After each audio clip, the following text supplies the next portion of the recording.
Buenas noches, ingeniero.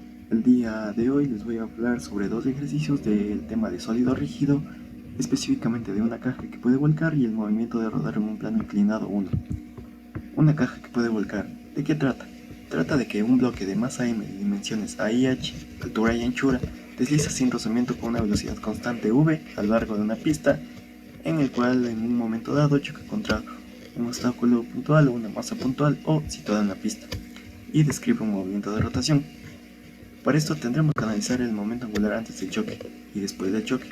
Antes del choque es el momento angular del bloque respecto de O, que es equivalente al momento angular de una partícula de masa m situada en el centro de masas del bloque y que se mueve con velocidad v, que está dado por radio por masa por velocidad, que es lo mismo que decir masa por velocidad por altura sobre 2. El momento angular después del choque es el momento de inercia de un bloque rectangular que respecto a un eje perpendicular al plano del rectángulo y que pasa por su centro, que es lo mismo que decir un doceavo de masa por altura al cuadrado más anchura al cuadrado. Y para el momento de inercia respecto a un eje paralelo aplicamos el teorema de Steiner, que nos dice que el momento de inercia de un eje paralelo es igual al momento de inercia que pasa por el centro de masa más masa por distancia al cuadrado. El momento angular de este sólido rígido que gira alrededor de un eje perpendicular al plano del rectángulo y que pasa por la masa puntual O es igual al momento angular, es igual al momento de inercia de un eje paralelo por la velocidad angular. Ahora veremos el principio de conservación del momento angular. Aplicando el principio de conservación del momento angular, despejamos la velocidad angular del bloque rectangular justamente después del choque, pues sabemos que el momento angular es igual a la masa por velocidad por altura sobre 2, y despejando sabemos que la velocidad angular es igual a la masa por velocidad por altura sobre 2 por el momento de inercia en un eje paralelo. Así también tenemos que realizar un balance energético, pues hay una energía perdida en la colisión antes del choque y después del choque. Antes del choque es la energía cinética de traslación del bloque, que es lo mismo que un medio de masa por velocidad al cuadrado, y después del choque es la energía cinética de rotación del bloque alrededor del eje que pasa por el punto o masa puntual O, que es lo mismo que decir un medio del momento de inercia de un eje paralelo por la velocidad angular al cuadrado. El movimiento después del choque. Aquí vamos a utilizar las ecuaciones de la dinámica de rotación. Tenemos que después del choque tenemos un sólido rígido de rotación alrededor de un eje fijo que pasa por O. La ecuación de la dinámica de rotación es m es igual al momento de inercia de un eje paralelo por A, m siendo el momento del peso que actúa en el centro de masa del bloque. Y podemos desglosar esta ecuación de la siguiente manera: masa por gravedad por distancia por el coseno de teta más gamma, donde gamma es el ángulo que forma la diagonal con la base del rectángulo, lo mismo que decir tangente de gamma es igual a altura sobre anchura, y teta es el ángulo que se levanta a la base del rectángulo.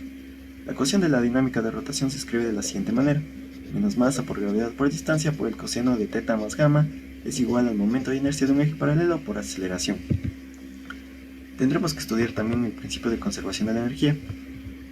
Podemos observar en la segunda figura, el punto rojo inferior representa la posición del centro de masa en el instante inicial θ es igual a 0. Esto quiere decir que la caja se sigue deslizando y no ha chocado contra la masa puntual.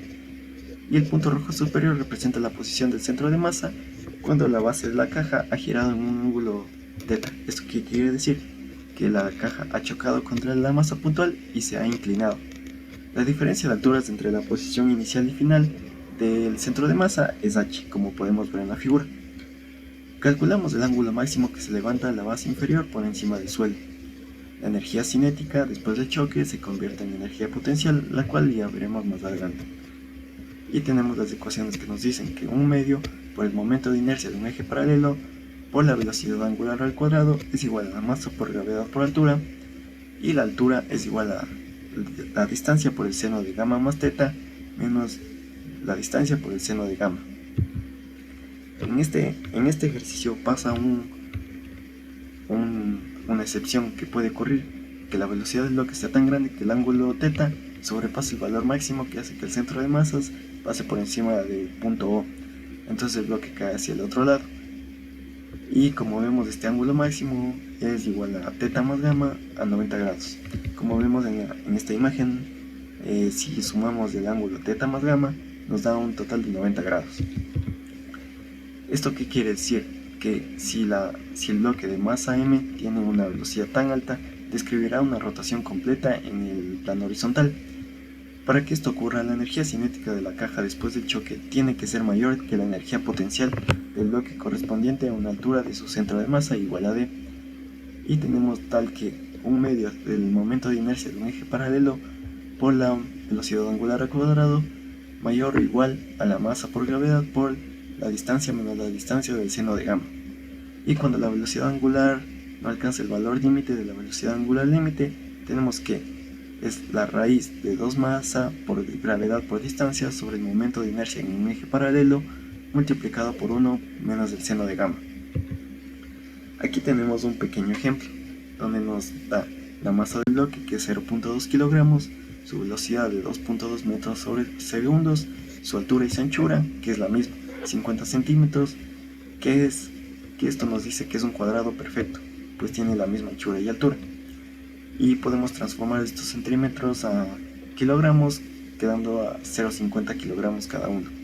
Y nos pide determinar la conservación del momento angular y el ángulo teta. Primero, analizando el choque y el principio de conservación del momento angular.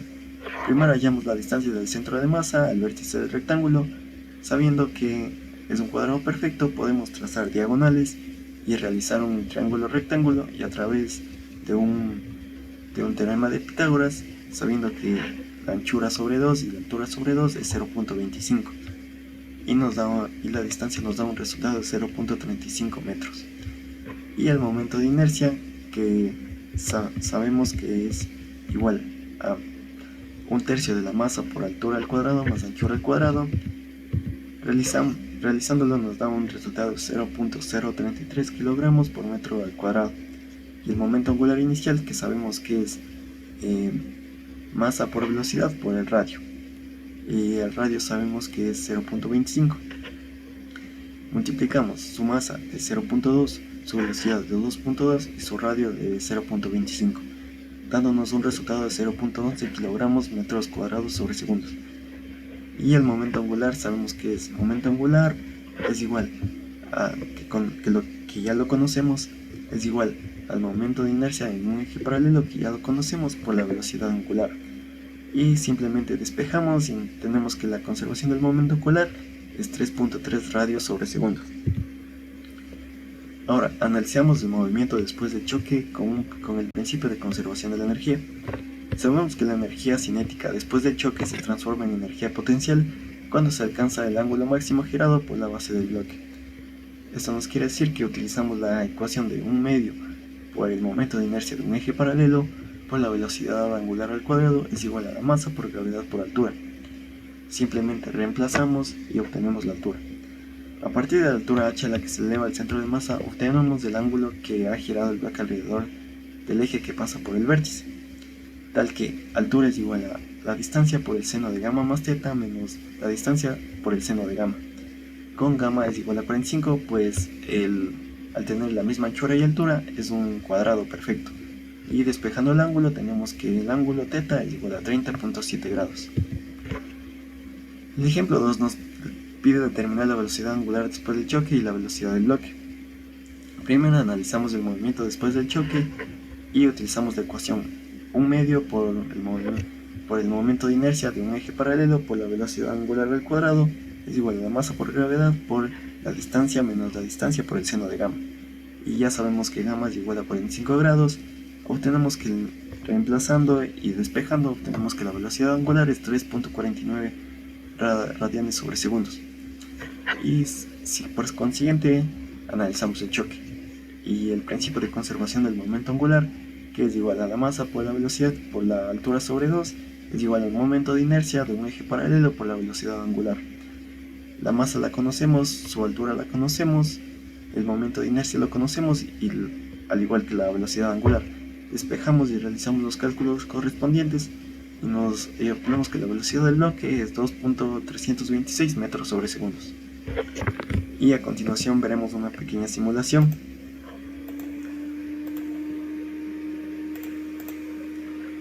Aquí vemos cómo al tener una velocidad muy alta, como mencionamos, el bloque representa una rotación completa, mientras que al ser una velocidad menor, el bloque chocará con la masa puntual y no sobrepasará la masa puntual. Ahora vamos a hablar acerca del movimiento de rodar en un plano inclinado 1. ¿De qué trata? Este ejercicio trata del movimiento de un cuerpo que representa un cilindro, un aro o una esfera, cualquier forma que represente algún tipo de círculo a lo largo de un plano inclinado. En este caso hay dos casos particulares: el movimiento de rodar sin deslizar y con deslizamiento. En el movimiento de rodar sin deslizar examinaremos el movimiento de un cuerpo, como ya mencionamos, un aro, un cilindro, una esfera, que rueda a lo largo del plano inclinado. Como vemos en la imagen, hay ciertas fuerzas que actúan sobre el cuerpo, como el peso, la reacción del plano inclinado, que es la normal, como la conocemos, la fuerza de rozamiento entre la rueda y el plano, y las mismas que podemos descomponerlas: el peso, una fuerza a lo largo del plano y otra perpendicular al plano. Las ecuaciones del movimiento nos quedan tal que el movimiento de traslación del centro de masa es igual a la masa por gravedad por el seno de θ, menos la fuerza de rozamiento es igual a la masa por la aceleración del centro de masa. Y el movimiento de rotación alrededor de un eje que pasa por el centro de masa es igual a la fuerza de rozamiento por el radio, es igual al momento de inercia del centro de masa por la aceleración. Y la relación entre el movimiento de traslación y rotación es igual a la aceleración del centro de masa, que es igual a la aceleración por el radio. Si conocemos el ángulo de inclinación dado por el plano inclinado y el momento de inercia del cuerpo, calculamos la aceleración del centro de masa y el valor de la fuerza de rozamiento. A partir de esta tabla podemos obtener los momentos de inercia de algunas de las formas más comunes, como una esfera, un aro o un cilindro.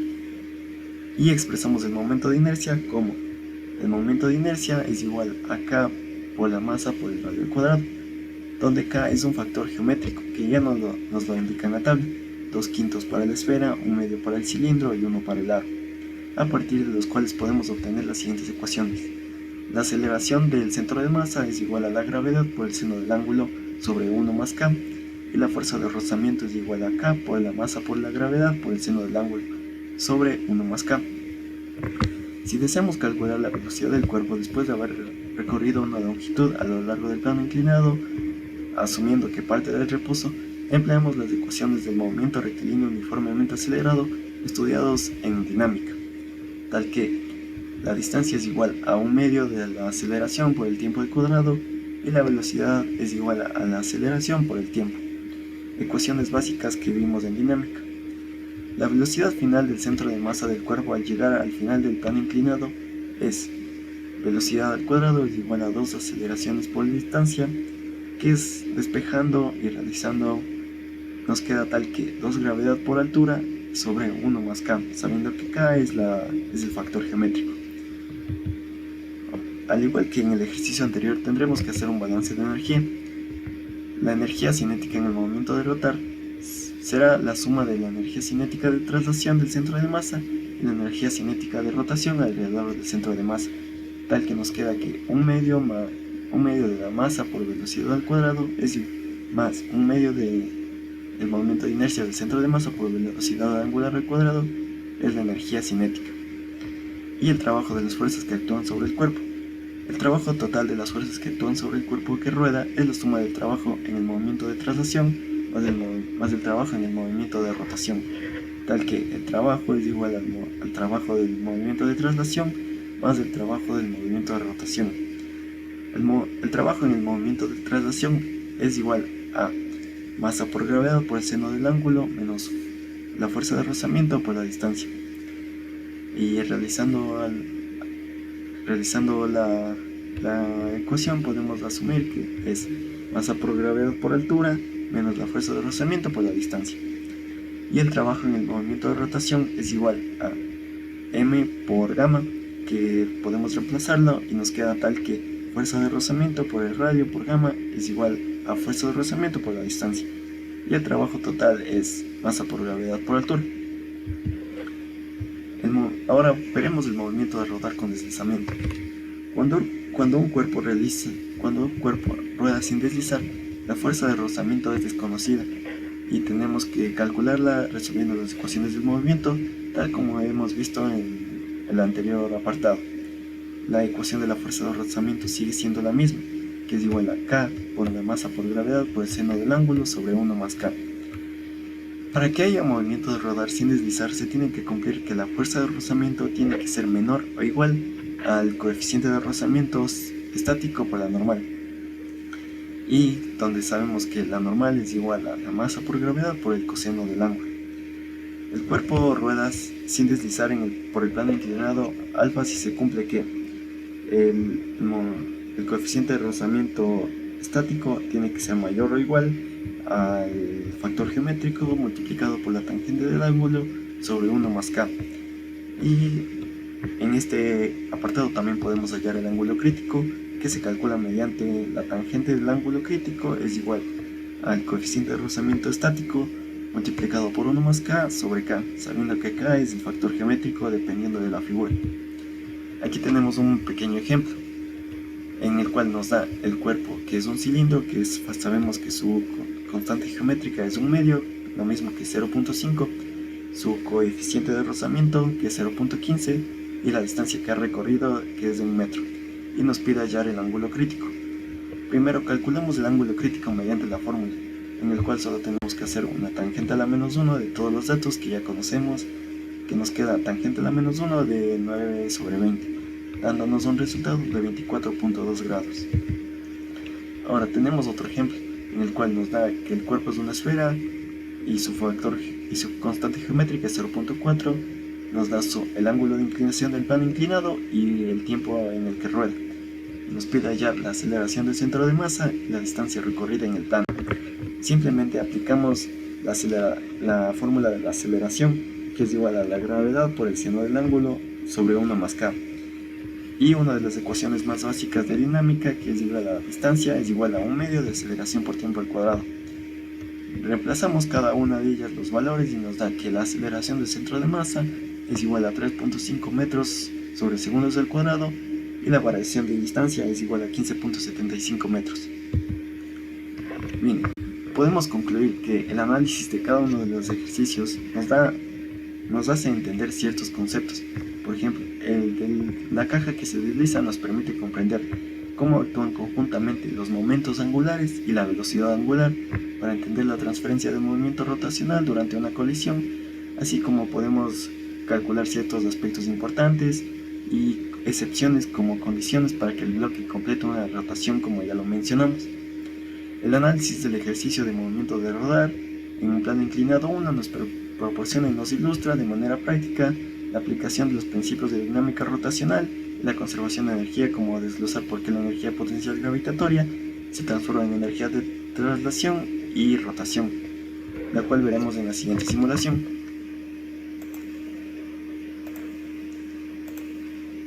Como vemos, es una esfera la cual va rodando, y como vemos en el gráfico, la energía potencial se va transformando en energía cinética de traslación y energía cinética de rotación.